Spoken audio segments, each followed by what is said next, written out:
નમસ્કાર, હું સીધા આપનું સ્વાગત કરું છું ઝીરો ઓવર કાર્યક્રમમાં. ઝીરો ઓવર કાર્યક્રમ એટલે એવો કાર્યક્રમ કે જે કાર્યક્રમમાં એક સબ્જેક્ટ નક્કી કરી ત્યારબાદ જુદા જુદા એક્સપર્ટ્સને બોલાવી, નિષ્ણાતોને બોલાવીને ડિબેટ કરતા હોઈએ છીએ, ચર્ચા કરતા હોઈએ છીએ અને પ્રયત્ન એવો કરીએ છીએ કે સમગ્ર ડિબેટ, સમગ્ર ચર્ચાના અંતે કોઈ નિષ્કર્ષ, કોઈ કન્ક્લુઝન પર પહોંચે. ને તેવો જ પ્રયત્ન જ્યારે આજે કરવા જઈ રહ્યા છે ત્યારે આજના સબ્જેક્ટની વાત કરું. આજના સબ્જેક્ટનું ટાઇટલ લેવામાં આવ્યું છે કે યુએનમાં વડાપ્રધાન નરેન્દ્ર મોદીના વિચારો. વડાપ્રધાન નરેન્દ્ર મોદીએ જ્યારે યુએનમાં સંબોધન કર્યું હતું અને કઈ કઈ મહત્વપૂર્ણ બાબતો પર એમને ફોકસ કર્યું હતું, કઈ કઈ બાબતોને ધ્યાને લઈ તેમને તેની રજૂઆત કરી હતી, તેને લઈને ચર્ચા કરવાની છે. સાથે જ જે મહત્વપૂર્ણ બાબતો છે જેના પર એક નજર કરી દઈએ. તેમને સૌથી મહત્વની બાબત એ કહી છે કે વિશ્વનો દરેક છઠ્ઠો વ્યક્તિ ભારતીય છે. સીમિત સંસાધનો સાથે ભારતે રસીકરણનું બહુ મોટું યજ્ઞ કર્યું હતું અને ખૂબ જ મોટા પ્રમાણમાં સફળતા પણ મળી હતી. આ વાત પણ તેમણે ત્યાં કરી હતી. જરૂરિયાતમંદ દેશોને તેમને વેક્સિન એટલે કે રસી પહોંચાડી હતી, તેની વાત કરી હતી. અને સુરક્ષાની દ્રષ્ટિએ પણ તેમને ક્યાંક પાકિસ્તાન અને ચીનનું સંબોધિત પાકિસ્તાન અને ચીનને ઇનડાયરેક્ટલી મેસેજ મોકલ્યા હતા. અફઘાનિસ્તાનની જમીનનો ઉપયોગ આતંકવાદ માટે ન થાય તેને લઈને પણ તેમણે વાત કરી. અને સમુદ્રમાં એટલે કે સમુદ્રની જે સરહદ છે એની સુરક્ષા કરવી જોઈએ. હિન્દ મહાસાગરનું પણ ઇનડાયરેક્ટલી તેમને ચીનને મેસેજ આપ્યો હતો. આ બધી મહત્વપૂર્ણ બાબતો કરી અને યુએનમાં જ સંબોધન કરતા યુએનની કામગીરી સામે પણ પ્રશ્નાર્થ ઊભું કર્યું હતું. આજ અંગે ચર્ચા કરવાની છે. મારી જોડે જોડાયા છે જયવંતભાઈ પંડ્યા કે જેઓ રાજકીય વિશ્લેષક છે, સાથે જ મનન ભટ્ટ કે જેઓ સુરક્ષા નિષ્ણાંત છે, અને કેટી પટેલ કે જેઓ એમએસએમઈ બાબતોના નિષ્ણાંત છે. આપ તમામનું સ્વાગત છે. જયવંતભાઈ, જે પ્રમાણે મેં કીધું, આ મહત્વપૂર્ણ બાબતો મારા પ્રમાણે છે. કદાચ એવું પણ હોઈ શકે કે એમના સ્ટેટમેન્ટમાંથી, એમના નિવેદનમાંથી આપને કંઈક મહત્વ અલગ લાગ્યું હોય. આ બધી બાબતોની જે મેં વાત કરી છે એ સિવાય કોઈ રહી ગઈ હોય, આપ શું માનો છો? એવી કઈ કઈ બાબત છે કે જે રહી ગઈ છે ને આ બધી બાબતમાં એમને કેમ ટાર્ગેટ કરી, આ વાતો જ કેમ કહી? જયવંતભાઈ. નહીં, પહેલી વાત તો એ છે કે નરેન્દ્ર મોદીના વ્યક્તિત્વને જ્યાં સુધી આપણે સમજ્યા છીએ ત્યાં સુધી એ કોઈ પણ આવું આંતરરાષ્ટ્રીય પ્લેટફોર્મ મળે છે ત્યારે પહેલી વાત તો ભારતને એક પ્રોજેક્ટ કરવાનો, એક ખૂબ લોકતાંત્રિક દેશ તરીકે, સમૃદ્ધિ અને પ્રગતિશીલ દેશ તરીકે પ્રોજેક્ટ કરવાનો અને એની જે કઈ પ્લસ પોઈન્ટ્સ છે, એના જે કઈ પ્લસ પોઈન્ટ્સ છે એને હાઇલાઇટ કરવાનું એકે પણ તક છોડતા નથી. તો આજે એમણે એ જ વસ્તુ કરી છે કે લોકતાંત્રિક દેશ છે, અહીંયા જયારે કે ભારતમાં બદલાવ થાય છે ત્યારે વિશ્વમાં બદલાવ થાય છે, એવું એમણે જે કીધું એ બહુ મહત્વની બાબત છે. કારણ કે ભારતને હવે એવું સ્થાન આવી ગયું છે ને એમાં બધી જ સરકારોનો ફાળો છે. એટલે કોઈ એક સરકારના કારણે થયું છે એવું નથી. એ બધી જ સરકારોના કારણે ભારત એવા સ્થાન ઉપર, એવા હવે જગ્યાએ છે કે જેના કારણે ભારતની અવગણના કરવાનું કોઈ પણ દેશને પોસાશે નહીં. વિશ્વની જે મહત્વની સંસ્થાઓ છે એને પોસાશે નહીં. એટલે આ પહેલી વાત એમણે કીધી. બીજું, એમણે લોકશાહી, જે આપણી ખૂબ મોટી બાબત છે, અને માત્ર 1947 પછી આપણા દેશમાં લોકશાહી આવી એવું નથી. પહેલા જે રાજાશાહી હતી, રામાયણમાં પણ તમે જો વાંચન કરો તો એમાં દશરથ રાજા છે, રામ ભગવાનનો નિર્ણય કરે છે અને રાજા તરીકે નિમવાનો, તો એ પણ સભાને પૂછીને કરે છે. એટલે કોઈ એવી રીતે પોતાનો થોપી બેસાડતા નથી જે આપણે અફઘાનિસ્તાનમાં, પાકિસ્તાનમાં કે બીજે દેશોમાં જોઈએ છીએ, સરમુખત્યારશાહી વાળા દેશોમાં. એવા દેશો જેવું નથી. અહીંયા વર્ષોથી લોકશાહી છે. લોકશાહી આપણો સ્વભાવ છે. આપણે કુટુંબ વ્યવસ્થા પણ જોશું તો પણ પિતાજી ભલે એક મુખ્ય વ્યક્તિ હોય પણ એ નિર્ણય તો બધા પૂછીને કરે છે. એટલે કોઈ એ પછી છેલ્લે એમનો નિર્ણય હોય એ બરાબર છે ને એમ હોવું જ જોઈએ. કોઈ પછી એમાં એવું ન હોય કે બધા જ કે એમ બધું જ કરવાનું, એ શક્ય પણ નથી. પણ એક છે કે જીવંત લોકશાહીનું ભારત છે સૌથી મોટું ઉદાહરણ છે. લોકશાહીનું ઉદાહરણ અમેરિકા પણ છે, પણ અહીંયા વર્ષોથી, એટલે અમેરિકા જયારે લોકશાહી નહોતો ને દેશ નહોતો ત્યાં એ પહેલા અહીંયા આ પ્રકારના ઉદાહરણો જોવા મળે છે. બીજી વાત એ છે કે આપણે સ્વતંત્રતાના 75 વર્ષ અમૃત મહોત્સવની ઉજવણી કરી રહ્યા છીએ, એ વાત એમણે કીધી. એટલે આ બધી વાત જે મને લાગે છે કે કહેવા જેવી હતી, ત્રાસવાદના મુદ્દે કહેવા જેવી હતી, વેક્સિનેશનના મુદ્દે કહેવા જેવી હતી. આ બધી જ વાત એમણે કરી છે. અને મને લાગે છે કે આમાં એક વસ્તુ છે કે આપણે મેં પૂરેપૂરું આખું સાંભળવાની મને તક નથી મળી, પણ જે યુએનએસસી એટલે કે યુએન સિક્યુરિટી કાઉન્સિલ, એમાં હવે ભારતનો સમાવેશ થવો જોઈએ. આપણે ઇન્ફોર્મલી અધ્યક્ષ તો બની ગયા અસ્થાયી સભ્ય તરીકે, પણ હવે એ જે એમાં જે આપણે અગાઉના આપણા પૂર્વજોએ એટલે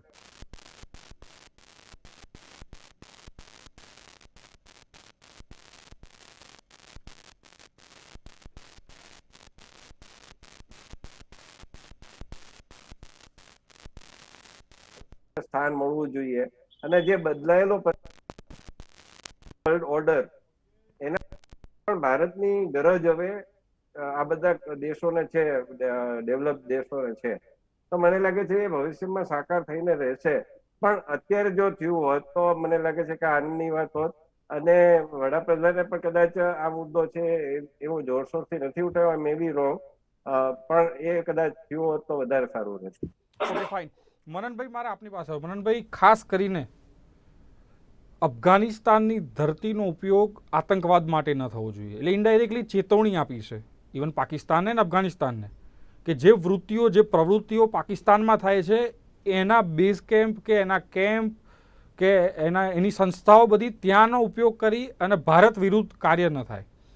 સાથે સાથે ચીનને પણ, જે હિન્દ મહાસાગરમાં ચીન પોતાનો કબજો જમાવી રહ્યો છે, મતલબ દિવસે ને દિવસે આગળ વધવાની વિસ્તારવાદની જે નીતિ છે અપનાવી રહ્યો છે. ફક્ત આપણા દેશની વાત નથી, જાપાન અને બીજા ઘણા નાના દેશ છે કે જે પરેશાન છે એની વિસ્તારવાદની નીતિ, એને લઈને પણ એકદમ અપફ્રન્ટ સ્ટેટમેન્ટ આપ્યું છે એમને. શું કહેશો મનનભાઈ?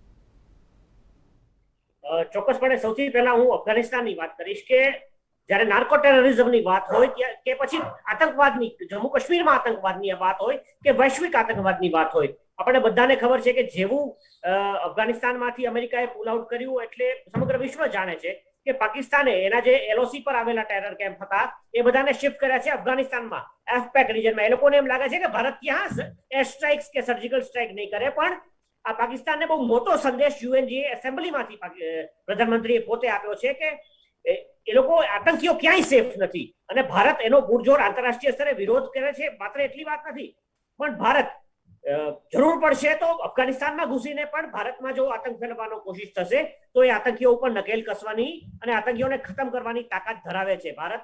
હું માનું છું ત્યાં સુધી પ્રિડેટર ડ્રોન આવવાથી ભારત ઊંડે સુધી અફઘાનિસ્તાનમાં પણ આતંકીઓને ખતમ કરવા માટે જશે. હવે વાત કરીએ નાર્કો ટેરરિઝમની, કે પાકિસ્તાનની ખૂબ કુખ્યાત આતંકી સંસ્થા જો કહી છે, અને હું ઇન્ટેલિજન્સ એજન્સી નહીં કહું, આઈએસઆઈ, કે જે અફઘાનિસ્તાનની અંદર અફીણનો જે ઉદ્યોગ છે, અફીણની જે ખેતી થાય છે તેને હેરોઈન બનાવીને આંતરરાષ્ટ્રીય કરાચીના રૂટથી અને ક્યારેક આંતરરાષ્ટ્રીય રૂટથી, કેમ કે મોટા શિપિંગ કન્ટેનર્સમાં છુપાવીને ભારત લાવી રહી છે. હમણાં તાજેતરમાં ગુજરાતમાં સૌરાષ્ટ્રના દરિયા કિનારે ખૂબ મોટા જથ્થામાં ડ્રગ્સ અને હેરોઈન પકડી પાડવામાં આવ્યું છે. એટલે ભારત માટે બહુ ચિંતાનો વિષય કેવળ જમ્મુ અને કાશ્મીરમાં આતંકવાદ નથી, પણ સાથે સાથે નાર્કો ટેરરિઝમ પર છે. એટલે એને માટે ભારતીય પ્રધાનમંત્રીનું most awaited statement of UN હતું, અને સમગ્ર વિશ્વ રાહ જોઈ રહ્યું હતું કે ભારત આ જગ્યાએથી શું સ્ટેટમેન્ટ આપશે. એટલે બહુ સિગ્નિફિકન્ટ સ્ટેટમેન્ટ છે, અને એને કેવળ વાતોમાં ન લેવું જોઈએ. હવે ચાઇના પર આવીએ અને વાત કરીએ હિન્દ મહાસાગર એટલે કે ઇન્ડિયન ઓશિયન રીજનની. ત્યાં ચાઇના પોતાનું અગ્રેશન જે દેખાડીને જે રીતે કંટ્રોલ કરવાની કોશિશ કરી રહ્યું છે, સમગ્ર વિશ્વનો એમ કહી શકાય કે 80% ટ્રેડ રૂટ ઇન્ડિયન ઓશિયન રીજનમાંથી પસાર થાય છે. ઇન્ડિયન ઓશિયન રીજનની સુરક્ષાની જવાબદારી ભારતની છે. ચોક્કસપણે અમેરિકાએ ઓકુસ નામનું નવું એક સંગઠન ઊભું કરીને ઇન્ડિયન ઓશિયન રીજનમાં સુરક્ષાની કંઈક નવી સ્થિતિ ઊભી કરવાની કોશિશ કરી છે, પરંતુ ક્વોડ બહુ અગત્યનું બની રહેશે. અને અગત્યનું એ બની રહેશે કે આઈઓઆર ની અંદર ભારત જે રીતે અત્યારે make in India in defence, indigenisation in ડિફેન્સની કોશિશ કરી, અને જે રીતે અત્યારે પોતાનું પ્રોડક્શન ભારત પોતાનું જ કરી રહ્યું છે, ત્યારે હું એવું માનું છું કે આવનારી પેઢીઓ, એટલે 2025 પછીની પેઢીઓ એવું યાદ કરશે કે નરેન્દ્રભાઈ મોદીએ જે રીતે ભારતમાં ડિફેન્સની વસ્તુઓ બનાવવા પર જે ભાર આપ્યો હતો, એટલે ઇન ફ્યુચર ભારત જ્યારે પોતાની સબમરીન્સ બનાવશે, ભારત જ્યારે પોતાની શિપ્સ ઓલરેડી સબમરીન્સ બનાવી રહ્યું છે, પણ જ્યારે વધારે અગ્રેસિવલી બનાવશે ત્યારે ઇન્ડિયન ઓશિયન રીજનને સેફ અને સિક્યોર કરવા માટે, એ ઇન્શ્યોર કરવા માટે એ ભારતનો રોલ છે. અને કોઈ કદાચ બહારથી આવીને એમ માને કે અમે મલાકાની ખાટીને કે હોર્મુઝના સ્ટેટને અમે મલાકાની સ્ટેટને અમે એને સુરક્ષિત કરી દઈશું, તો એ બીજાના ગજાની બહારની વાત છે. Bharat it is our background, our backyard. એટલે ચાઇનાની હેજેમોનીથી, ચાઇનાના અગ્રેશનથી એને સિક્યોર કરવું એ ભારતનો રોલ છે. હવે અમેરિકાએ વિચારવાનું છે કે ભારતને શું એ પોતાનું હાર્ડવેર, મિલિટરી હાર્ડવેર, એની ટેકનોલોજી ટ્રાન્સફર કરવા માટે તૈયાર છે કે નહીં. કેમ કે ભારત હવે જૂનું ભારત નથી. ઓવર ધ કાઉન્ટર કોઈ પણ વસ્તુ ભારત ખરીદશે નહીં. ભારત એમ કહેશે કે અમે તમારી પાસે ખરીદવા તૈયાર છીએ, તમે વ્યાજબી ભાવ બતાવો અને ભારતમાં આવીને બનાવો, ટેકનોલોજી અમને ટ્રાન્સફર કરો.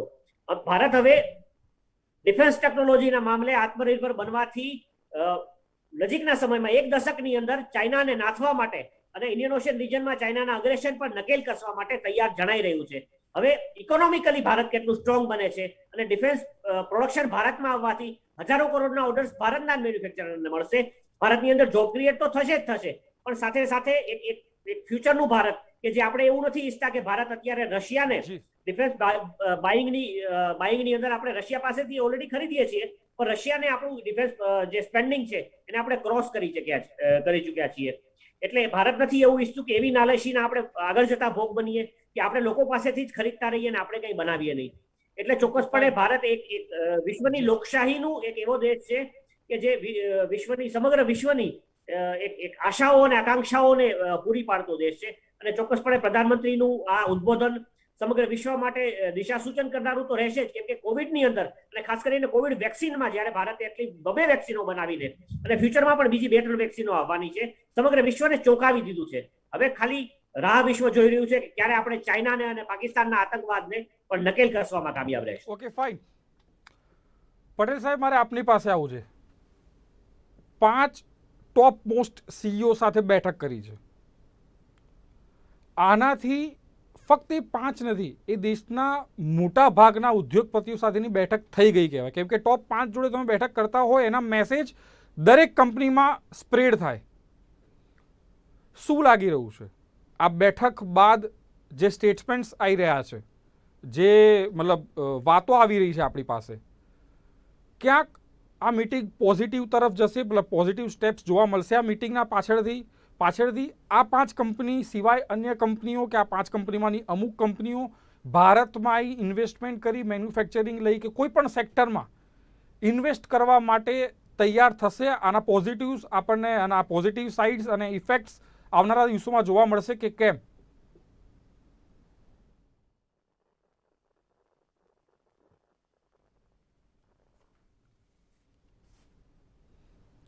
પટેલ સાહેબ, આપનો ઓડિયો મારી સુધી પહોંચી નથી રહ્યો.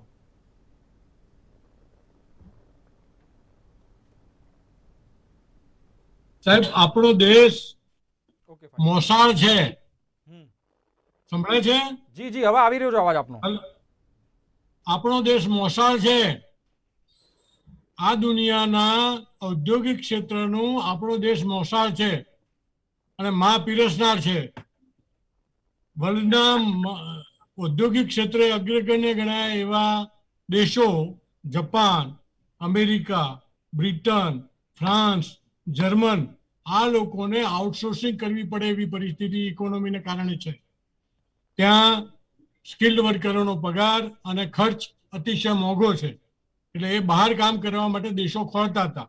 અત્યાર સુધી એમનું કોન્સન્ટ્રેશન ચાઇના હતું. ચાઇનામાં એમના હાથ દાઝી ગયા છે. તાઇવાન હતું, સાઉથ કોરિયા હતું. દરેક જગ્યાએ ઔદ્યોગિક શાંતિ નથી, પોલિટિકલ સ્ટેબિલિટી નથી. એટલે હવે આપણી પાસે, એમની પાસે, આ બધા દેશો પાસે એમના આઉટસોર્સિંગ કરવા માટે સ્કિલ્ડ માણસો, સૌથી વધારે દુનિયામાં સ્કિલ્ડ માણસો ઇન્ડિયા પાસે છે. જગ્યા ઇન્ડિયા પાસે છે. ઇન્ડિયા હબ છે દરેક ટેકનોલોજી માટે. અને ઇન્ડિયાની જીડીપી એ સૌથી વધારે સસ્ટેનેબલ ઇન ધી વર્લ્ડ એ રીતે અત્યારે કામ કરી રહી છે. આ સંજોગોમાં આ દેશોએ પોતાની પ્રોડક્શનની કેપેસિટી વધારવા માટે, પોતાની ટેકનોલોજી ટ્રાન્સફર કરવા માટે અને ઔદ્યોગિક ઉત્પાદન વધારવા માટે અહીંયા ઇન્વેસ્ટમેન્ટ કરવું જરૂરી છે. અને નરેન્દ્ર મોદી સાહેબે આજે 5 સીઈઓ જોડે વાત કરી છે. એક આપણું શ્રી ગણેશને નમન કરીએ એ રીતનું નમન છે. અને એની પાછળ આખા દેશના દેશ આની માટે તૂટી પડવા માટે તૈયાર છે. આપણા દેશમાં અત્યારે એવી પરિસ્થિતિ છે કે કોણ આવશે એની ચિંતા કરવાની જરૂર નથી, ક્યારે આવશે અને કેટલો ઝડપથી આવશે એ જ જોવાની વાત છે. અને આ જો તકનો લાભ લેવામાં આવે તો ચાઇના ફરીવાર સ્ટેબિલિટીમાં આગળ વધે. અત્યારે ઇનસ્ટેબલ સ્ટેટમાં છે અને જો સ્ટેબિલિટીમાં આવતા આપણા દેશમાં મોટાભાગના મલ્ટીનેશનલ કોર્પોરેશનો જો ઇન્ડિયામાં કામ કરવાનું ચાલુ કરી દે તો 5 કે 10 વર્ષની અંદર હિન્દુસ્તાન સૌથી વધારે જીડીપી આપતું દેશ હશે અને સૌથી આગળ વધેલો ડેવલપ કન્ટ્રીમાં એનું નામ હશે. ઓકે આ ઔદ્યોગિક ક્ષેત્રે અત્યારે આપણી પરિસ્થિતિ છે. પટેલ સાહેબ, મારો એક ક્વેશ્ચન એ છે કે આપ કહી રહ્યા છો કે દુનિયા પહેલાં ક્યાંક ચાઇના જોડે જતું હતું, સાઉથ કોરિયા જોડે ગયું, પણ ત્યાં દાઝ્યા. પોલિટિકલ સ્ટેબિલિટીની આપણે વાત કરી. ઇન્ડિયા તરફ કદાચ આવું છે, પણ ઇન્ડિયાના જે ઉદ્યોગપતિઓ છે, જે અહીંના સાહસિક લોકો છે અને જે ઇન્ફ્રાસ્ટ્રક્ચર એમને અહીંયા જોઈએ છે આવવા માટે, એ બધું આપણી જોડે બેઝિક ઇન્ફ્રાસ્ટ્રક્ચર તૈયાર છે. એવા ઉદ્યોગપતિ, એવા સાહસિક ઉદ્યોગપતિ કે એવી લેન્ડ, એવા સ્કિલ્ડ વર્કરો, એનીથી આગળ જે ઇન્ફ્રાસ્ટ્રક્ચર ઇન્ટરનેશનલ લેવલની કંપનીને જોઈતા હોય એવા ઇન્ફ્રાસ્ટ્રક્ચર ભારત પાસે અત્યારે આપણે થોડો બેઝ બનાવ્યો છે કે એ લોકો શ્યોરલી આવી શકે. પોલિટિકલ સ્ટેબિલિટી છે આપણી જોડે. થોડા હૈ, થોડે કી જરૂરત है. વાહ. थोड़ा है, थोड़े की जरूरत है, मगर फिर भी આપણા દેશને અંદર જેને લઈ આવ્યા છે, જે બીજા દેશોમાં મેં તમને ગણાયા બધા દેશોમાં મોટા મોટા કોર્પોરેશનના સીઈઓ હિન્દુસ્તાની છે. એટલે ભૂવો નારિયેળ ક્યાં નાખે ગર્ભણી, એ પરિસ્થિતિમાં આપણી ઇન્ફ્રાસ્ટ્રક્ચરમાં આપણી જે ખામીઓ છે એ બધી આપણી પૂરી કરતા પણ એમની સૌથી પહેલી નજર હિન્દુસ્તાન સિવાય બીજે ક્યાંય નથી. આપણા ત્યાં ઘણું ખૂટે છે. આપણા ત્યાં બ્યુરોક્રેસીનો પ્રોબ્લેમ છે, આપણા ત્યાં જમીનની શોર્ટેજ છે, આપણા ત્યાં ડીલે છે, આપણા સ્કિલ વર્કર આપણને ઝડપથી મળતા નથી. આ બધા પ્રશ્નો છે. પણ જ્યારે એક ઔદ્યોગિક સામ્રાજ્ય આપણા ત્યાં કામ કરતું થાય એટલે તમામ વસ્તુઓ, ઇવન ઇકોનોમિકલી, સોશિયલી અને એજ્યુકેશનલી પણ ઓટોમેટિક અપગ્રેડ થતું હોય છે. અમદાવાદમાં મિલો આવ્યા પછી ઉદ્યોગોની સાથે સાથે કેળવણી પણ આવી. કેળવણી આવ્યા પછી આપણી સ્ટેબિલિટી પણ વધી, આપણું ઇન્ફ્રાસ્ટ્રક્ચર પણ વધ્યું. આજે અમદાવાદ દેશના સુંદર શહેરોમાંનું એક છે. એક વખતે આની અમદાવાદની ધૂળને ગર્દાબાદ કરીને ઓળખવામાં આવતું હતું. એ અમદાવાદ આજે દેશના સુંદર શહેરોમાં ગાંધીનગર અને અમદાવાદ આવીને ઊભું રહ્યું છે. એનું કારણ પણ ઔદ્યોગિક ક્ષેત્રો જ છે. એટલે એ પરિસ્થિતિમાં હિન્દુસ્તાનના બાકીના શહેરો પણ આને સમન્વય કરી અને આપણા દેશની ઔદ્યોગિક ક્રાંતિને જરૂર આગળ લઈ જશે અને વર્લ્ડનું નિશાન હિન્દુસ્તાન છે. પટેલ સાહેબ, આશા પોઝિટિવ આપ કહો છો કે ઘણી બધી કંપનીના, ઇન્ટરનેશનલ કંપનીના સીઈઓ ઇન્ડિયાના છે અને કદાચ આપણને એક સોફ્ટ કોર્નર હોય જ ઇન્ડિયા માટે. કેમ કે આજે હું ઇન્ડિયન છું અને હું એક કંપનીમાં કામ કરું છું, તો હું મારા દેશને થોડું કામ મોકલી શકતો હોઉં એવી મારામાં ભાવના બટ નેચરલ આવે, એ હોય જ સોફ્ટ કોર્નર. પણ સવાલ એ છે કે ચલો મેં એક કામ મોકલ્યું, એક પ્રોજેક્ટ મેં ત્યાં કર્યો, પણ જે પ્રમાણે ચાઇનાથી લોકો દાઝ્યા, સાઉથ કોરિયાથી દાઝ્યા, એવી રીતના કદાચ થોડા ઘણા મેં જે લૂપહોલ્સ હતા ઇન્ડિયાને એને મેં આંખ આડા કાન કરી પણ પ્રોજેક્ટ ત્યાં નાખ્યો છે. પણ આપણે લોંગ ટર્મ આ કામ લઈ શકીએ, આપણે ફરી કોઈને દજાડવા નથી જેવું ચાઇનાએ કર્યું છે. એના માટેના પ્રોવિઝન્સ અને એના માટેના જે અત્યારથી રેડ કાર્પેટ આપણે તૈયાર કરવી પડે એ થઈ રહી છે, એ બેઝ તૈયાર થઈ રહ્યા છે. સાહેબ, એનો જવાબ હું એ રીતે આપીશ કે આ જે દેશોના મેં તમને નામ ગણાયા, તાઇવાન છે કે સાઉથ કોરિયા છે, કોરિયાની સાથે એનો ઇન્ટરનલ વિગ્રહ છે, તાઇવાન ઉપર ચીનની અંદર છે, ચીન પોતે અંદર બી અને આખા દુનિયાથી અત્યારે હળધૂત છે. આ પરિસ્થિતિ હિન્દુસ્તાનમાં નથી. પહેલી વાત, પોલિટિકલ સ્ટેબિલિટીમાં હિન્દુસ્તાન બાકીના બધા દેશો કરતા આગળ છે, એક્સેપ્ટ અમેરિકા, બ્રિટન. પણ તેમ છતાંય આપણા ત્યાં જે રીતની સ્ટેબિલિટી છે બીજી ક્યાંય નથી. બીજું, તમે આપ સમજો કે જે ડેટા ગણવામાં આવે તો દુનિયાના દરેક દેશોમાં, કેનેડા, બ્રિટન, અમેરિકા અને અન્ય બીજા યુરોપિયન દેશોમાં સૌથી વધારે સ્કિલ્ડ માણસો આઈઆઈટી બોમ્બે, મેડિકલ સાયન્સમાંથી ઇન્ડિયામાંથી જનારા દરેક જગ્યાએ ત્યાં ટોપ ઉપર બિરાજે છે. એટલે સ્કિલ્ડ માણસો અહીંયા નથી એવું નથી, અહીંથી માઇગ્રેટ થાય છે. હવે એ જ માઇગ્રેટ થયેલા માણસો આપણી તરફ નજર દોડાવતા હોય તો આપણને એની જગ્યા ચોક્કસ મળવાની છે. શું આપણે ડોક્ટરો પૂરા પાડી ન શકીએ? શક્ય એ બધી તમામ શક્યતાઓ, એન્જિનિયરો પૂરા પાડવાની તમામ શક્યતાઓ છે. ભલે આપણને એ લોકો વર્લ્ડની ટોપ 100 યુનિવર્સિટીમાં નામ નથી મૂકતા, પણ તમે આઈઆઈએમના ગ્રેજ્યુએટ્સ કે IIT Bombay, IIT Khanpur, IIT Kharagpur, ત્યાંથી તૈયાર થયેલા એન્જિનિયરો દુનિયાની બધી જ કંપનીઓમાં ટોપ ઉપર છે. પેન્ટાગોનમાં 65% ઇન્ડિયન્સ છે. આઈટીમાં 70% ઇન્ડિયન કામ કરે છે. આ જે સ્ટ્રેન્થ છે એને આપણે ઓછી આંકી રહ્યા છીએ. આપણે ફક્ત આપણા દેશની તકલીફોની વાત કરીએ છીએ. 100% તકલીફો છે, નથી એવું નહીં. આપણા દેશમાં નહીં, અમેરિકામાં છે. રસી અમેરિકામાં નથી મળતી, લાઈનો અમેરિકામાં લાગે છે, તો એ હિન્દુસ્તાન સૌથી આગળ છે. એટલે આપણી પાસે આપણો જુગાડ છે, જે ટેકનોલોજી બીજી ક્યાંય નથી. એટલે જુગાડ ટેકનોલોજીમાં આપણે સૌથી આગળ છીએ અને ક્યાંક રસ્તો નીકળશે હું એટલો પોઝિટિવ છું. ના પોઝિટિવલી આપણે જયવંતભાઈ, મારે આપણી પાસે આવવું છે. હાલાકી યુએનના સંબોધનના અમુક કલાકો પહેલાં જ ક્વોડની મિટિંગ મળી હતી. ક્વોડ પર સમગ્ર દુનિયાની નજર છે, કેમ કે ચાઇનાએ જે આ કોરોના વાયરસ બહુ ઓફિશિયલ તો ના કહી શકાય, પણ ક્યાંક જે વાતો છે, જે ઇન્ટરનેશનલ ન્યૂઝ છે કે અમુક એજન્સીએ પૂરું કર્યું છે કે ક્યાંક કોરોના વાયરસ ચાઇનાથી આવ્યો હતો, તો ચાઇનાને કંટ્રોલ કરવા માટે કદાચ અમેરિકા એટલું અને એકલું સક્ષમ નથી. એટલે કદાચ આ 4 દેશો ભેગા થઈ અને એને કંટ્રોલ કરવા માટે કે હવે ફરી કોઈ પણ દેશ આવો માનવતા પર એટેક થાય એવો કોઈ વાયરસ કે એવા કોઈ પગલાં ન લે, એવા બધા ડિસ્કશનમાં ક્વોડને લઈને આપણે શું માનવું છે? જે ડિસિઝન ક્વોડની બેઠક, હાલાકી એ બધી વર્ચ્યુઅલ થતી હતી, કદાચ આ પહેલી બેઠક હશે કે જે 1 to 1 હશે, મતલબ ગ્રુપ મિટિંગ હતી. શું માનો છો, આનાથી ઇફેક્ટ્સ આવશે કે કેમ, જયવંતભાઈ? જો to be very frank and practical, ક્વોડમાં જે સ્થિતિ ડોનાલ્ડ ટ્રમ્પ વખતે હતી એ મને થોડીક, હું એ બાબતે નિરાશાજનક છું જો બાઇડનના કારણે. કારણ કે જો Biden is little bit pessimist. એ ચીન પ્રત્યે એટલા એગ્રેસિવ નથી જેટલા ડોનાલ્ડ ટ્રમ્પ હતા. અને તમે જો 2007માં ક્વાડની શરૂઆત થઈ હતી, પછી 2 વર્ષ પછી it was inactive, it became inactive. અને એ પછી ડોનાલ્ડ ટ્રમ્પે આવીને આને ફરીથી એક્ટિવેટ કર્યું. અને એની ચીન સામેની પોલિસી હતી એકદમ એ બરોબર હતી. પણ જો બાઇડને અમુક પોલિસી એને ચાલુ રાખવી પડી. ભલે એને વિરોધ કર્યો, ટ્રમ્પનો વિરોધ કર્યો, ચીનની સામે એઝર્ટિવ નહીં બની, એગ્રેસિવ નહીં બની, આ પ્રકારના બધા વાતો કરી, પરંતુ આફ્ટર ઓલ અમુક પોલિસી તો હજુ પણ ચાલુ રહી છે અને એમાં રાખવી જ પડશે. કારણ કે જો અમેરિકામાં એને ફરીથી ચૂંટાવવું હોય અથવા તો ડેમોક્રેટિક પાર્ટી તરીકે પણ એને સત્તામાં રહેવું હોય તો એ અમુક પોલિસી ચાલુ રાખવી પડશે. પરંતુ ઓવરઓલ જો આપણે જોઈએ, એને ક્વાડની જે રીતની આગળ વધી રહી હતી એટલે એ બહુ આશાઓ જાગી હતી. પરંતુ અત્યારે મને લાગે છે થોડીક નિરાશાજનક સ્થિતિ છે. પરંતુ એનો હલ છે આપણે આપણી રીતે પણ કરવો પડશે. કારણ કે તમે જો કે within group there is a group. એટલે હવે નાના જૂથો, પહેલા નાટો એકદમ મોટું સંગઠન હતું, સૌથી પહેલા યુએન આવ્યું, પછી એમાંથી અમેરિકા ને બધા દેશોએ નાટો બનાવ્યા.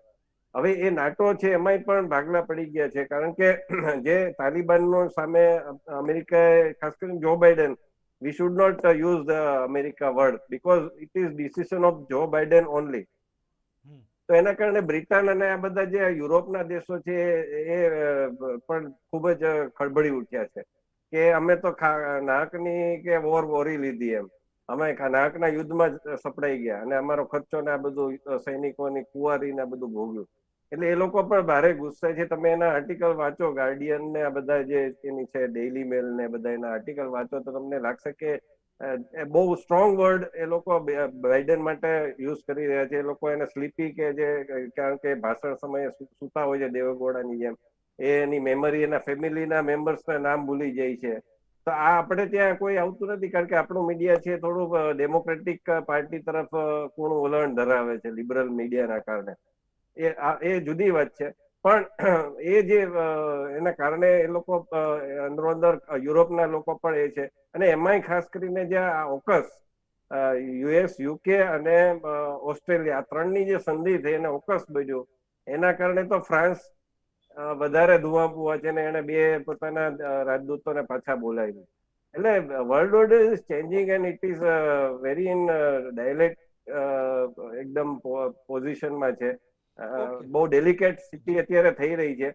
આવી સ્થિતિમાં હવે ક્વોડમાં કેટલું આગળ વધશે, કારણ કે ચીન છે એ તો હવે દબદબો એનો છે એ આપણે જોઈ શકીએ. કારણ કે તમે જો અમેરિકામાં હવાના સિન્ડ્રોમ, હવે એ હવાનામાં ઉદ્ભવ્યો હતો એટલે એને હવાના સિન્ડ્રોમ કહેવાય, પણ કોઈની તાકાત નથી કે વુહાન વાયરસ એવું કહી શકે. તો આ સ્થિતિ ચીનની અત્યારે છે. લેટેસ્ટ હોપ કે બેટર સોલ્યુશન આવતા સમયમાં નીકળે ઝડપથી. સમયની મર્યાદા છે. આપ તમામ જોડાયા, જે પણ ઇનપુટ્સ આપ્યા, જે પણ ચર્ચા કરી તે બદલ આપ તમામનો આભાર. તો ખાસ કરીને ડિબેટના અંતે મહત્વપૂર્ણ બાબત એ છે કે ડે બાય ડે આખી દુનિયાની ઇન્ડસ્ટ્રી ઇન્ડિયાને જોઈ રહી છે. જે પ્રમાણે પટેલ સાહેબે કીધું કે ટોપ સીઈઓઝ છે કે જે ડિસિઝન મેકિંગ પોઝિશન પર છે જે કંપનીની, એ લોકો મોટાભાગે ઇન્ડિયન્સ છે. ક્યાંક ઇનડાયરેક્ટલી એનું પુશઅપ, એનો સપોર્ટ ઇન્ડિયાને મળશે અને આવનારા સમયમાં એફડીઆઈ ફોરેન ડાયરેક્ટ ઇન્વેસ્ટમેન્ટથી લઈ અનેક સેક્ટર્સમાં ઇન્ડિયાને ફાયદો થવાનો છે ઇન્વેસ્ટમેન્ટને લઈને. અને બધા દેશોની જેમને વાત કરી, અનેક દેશો રાહ જોઈને બેઠા છે, અનેક દેશો આવી રહ્યા છે, અનેક દેશો કોલ લઈ રહ્યા છે. સુરક્ષાની વાત કરી લઈએ. વડાપ્રધાનનું સ્ટેટમેન્ટ અને જે પ્રમાણે મનનભાઈએ વાત કરી છે કે દિવસે ને દિવસે ઇન્ડિયા ડિફેન્સ સેક્ટરમાં મેન્યુફેક્ચરિંગથી લઈ અનેક બાબતો તરફ આગળ જઈ રહ્યું છે. તો એનાથી પણ ફાયદો છે. હિન્દ મહાસાગર પર પણ કઈ રીતે કંટ્રોલ કરવો, અમેરિકાએ પણ એની પોતાની નવી સ્ટ્રેટેજી આપી છે.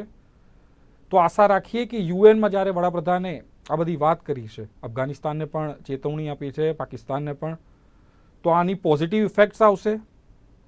અનેક જે બાબતો છે એને ઇન્ટરનેશનલ લેવલે યુએન પણ ધ્યાનમાં લેશે અને યુએન સામે જે પ્રશ્ન છે ચર્ચા કરવાની રહી છે એ પ્રશ્નની પણ કોરોના સમય યુએનની કામગીરી અને અફઘાનિસ્તાન પર જ્યારે આ તાલિબાનોએ કબજો કર્યો ત્યારની કામગીરી સામે જે યુએનનો પ્રશ્ન હતો એ પણ યુએને વિચારવાની જરૂર છે. તો આ તો આજનો સબ્જેક્ટ, આજની ચર્ચા. ફરી મળીશું, ત્યાં સુધી રજા આપશો. નમસ્કાર.